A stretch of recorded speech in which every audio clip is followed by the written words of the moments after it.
संस्कृत राष्ट्रभाषा बननी थी। डॉक्टर अंबेडकर ने संस्कृत को राष्ट्रभाषा बनाने के लिए प्रस्ताव भी पास किया। उनका प्रस्ताव फेल किसने कराया? नेहरू जी ने। भारत को जो झंडा डिजाइन हुआ था, नेशनल फ्लैग, वो भगवा कलर का था, उसमें ओम लिखा हुआ था, भगवा झंडा ओम निशान।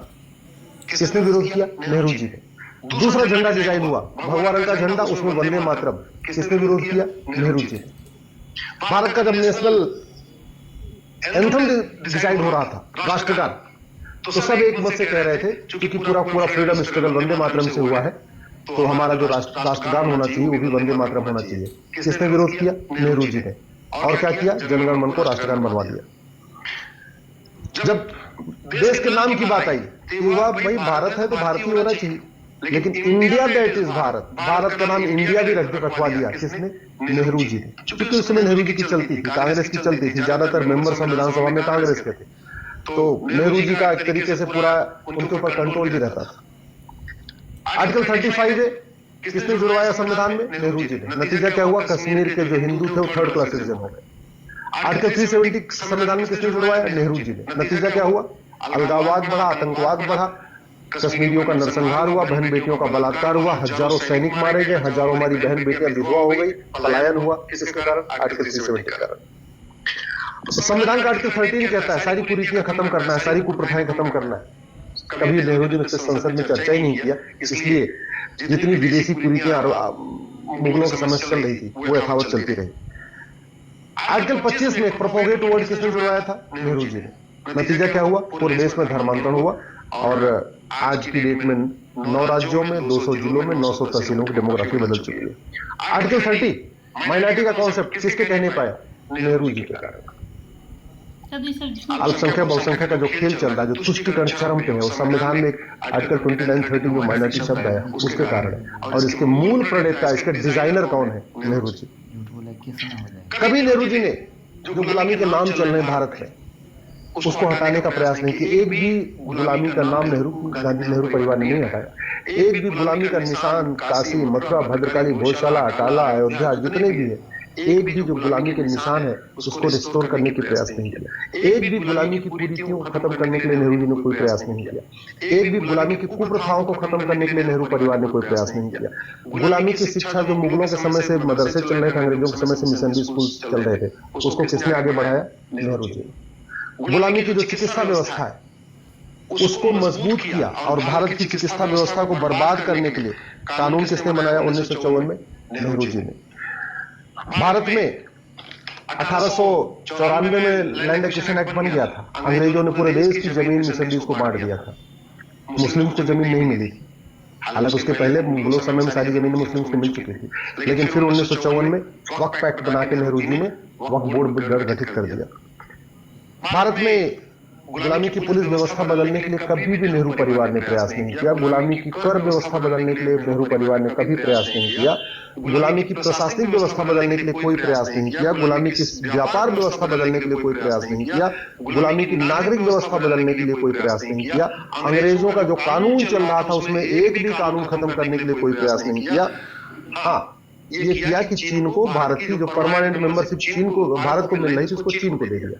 चीन को जमीन भी दान दे दिया, पाकिस्तान को भी जमीन दान में दे दिया, वर्मा को भी जमीन दान में दे दिया, लंका को भी जमीन दान में दे दिया। अपना नाम ऊपर करने के लिए जमीन दान करते रहे भारत में। 1975 में उनकी बेटी ने इमरजेंसी लगा दिया। 1976 में संविधान का जो बेसिक स्ट्रक्चर है वो बदल दिया। जो संविधान का प्रियम्बल है ना, उसको संविधान का बेसिक स्ट्रक्चर कहते हैं। लेकिन 1976 में इमरजेंसी के दौरान जब लोकसभा का टेन्योर पूरा हो गया था तो संविधान का बेसिक स्ट्रक्चर, जिसको प्रियम्बल कहते हैं, उसको बदलाव कर दिया, उसमें 2-3 नए शब्द जोड़ दिए। 1984 में अलीगढ़ को माइनॉरिटी यूनिवर्सिटी का दर्जा दे दिया। ये पहली बार हुआ था कि भारत में किसी यूनिवर्सिटी को माइनॉरिटी डिक्लेयर किया गया था और ये काम इंदिरा जी ने किया था। 1985 में राजीव गांधी ने सिटीजनशिप एक्ट में एक सेक्शन 6 से जोड़ दिया। सिटीजनशिप एक्ट में सेक्शन 6 से जोड़ा और जोड़ के असम में लगभग 60 लाख बांग्लादेशियों को भारत की नागरिकता दे दी। याद रखिएगा, 1985 में, 1984 में जो चुनाव हुआ उस समय राजीव गांधी जी को 404 सीट मिली थी और अगले ही साल 1985 में सिटीजनशिप एक्ट में सेक्शन 6 से जोड़ दिया और असम में लगभग 60 लाख बांग्लादेशियों को नागरिकता प्रदान कर दिया। साबानो का फैसला आया और उसके अगले ही साल 1986 में अपने 404 सीट का उपयोग किया और सुप्रीम कोर्ट का फैसला पलट दिया। 1991 में कांग्रेस ने एक प्लेस ऑफ वर्शिप एक्ट बना दिया और हिंदू जैन बौद्ध सिख के लिए कोर्ट जाने का रास्ता बंद कर दिया कि अब हम कोर्ट जाके अपने हमारे जो मठ मंदिर तोड़े गए थे, जो मुगलों के द्वारा तोड़े गए थे, उनको रिस्टोर न कर सके, उसके लिए 1991 में प्लेस ऑफ वर्शिप एक्ट बना दिया। हिंदुओं को आपस में बांटने के लिए, हिंदुओं को हिंदू जैन बौद्ध सिख को आपस में बांटने के लिए और मुस्लिम और क्रिश्चियंस को विशेष फायदा पहुंचाने के लिए 1992 में माइनॉरिटी कमीशन एक्ट बना दिया। 1995 में जो वक्फ एक्ट नेहरू जी ने बनाया था 1954 में, उसको वापस लिया और बहुत ही खतरनाक 1995 में वक्फ एक्ट बना दिया। उसके बाद फिर 2004 में national commission minority education institution act बनाया और उसके बाद अलीगढ़ पहली बात 1984 में अलीगढ़ यूनिवर्सिटी को माइनॉरिटी का दर्जा दिया। फिर 2004 में बाकायदा कानून बनाया और पूरे देश की यूनिवर्सिटीज को माइनॉरिटी यूनिवर्सिटी घोषित करना शुरू किया और जामिया भी उसी कानून के अंतर्गत हुई है।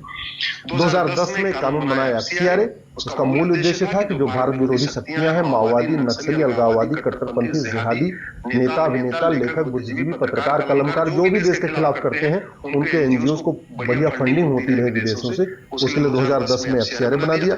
2012 में राइट टू एजुकेशन एक्ट को बदला, मदरसों को राइट टू एजुकेशन एक्ट के दायरे से बाहर निकाल दिया। इसका मतलब ये हुआ जो शिक्षा अधिकारी है, एजुकेशन ऑफिसर्स होते हैं, वो जाके ये ना देख पाए कि मदरसों में क्या पढ़ाया जाता है, मदरसों में कौन पढ़ा रहा है, मदरसों का सिलेबस क्या है, मदरसों का करिकुलम क्या है। इसके लिए 2012 में बाकायदा मनमोहन सिंह जी की सरकार ने, या सोनिया गांधी जी उसको सरकार कह लीजिए, उन्होंने राइट टू एजुकेशन एक्ट को ही बदल दिया। 2013 में वक्फ एक्ट को असीमित शक्ति दे दिया। 2013 में जैन को भी अल्पसंख्यक घोषित कर दिया। अगर आप ध्यान से देखें तो 53 साल राज किया कांग्रेस ने, उसमें 50 से ज्यादा ऐसे घटिया कानून बनाए जिसका मुख्य उद्देश्य था कि भारत की संस्कृति बर्बाद हो जाए, सनातन धर्म बर्बाद हो जाए, भारत धीरे धीरे गुलामी की ओर चलता जाए।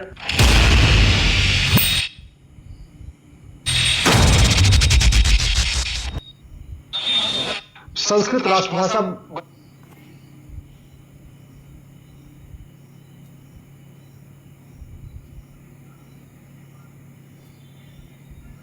बननी थी।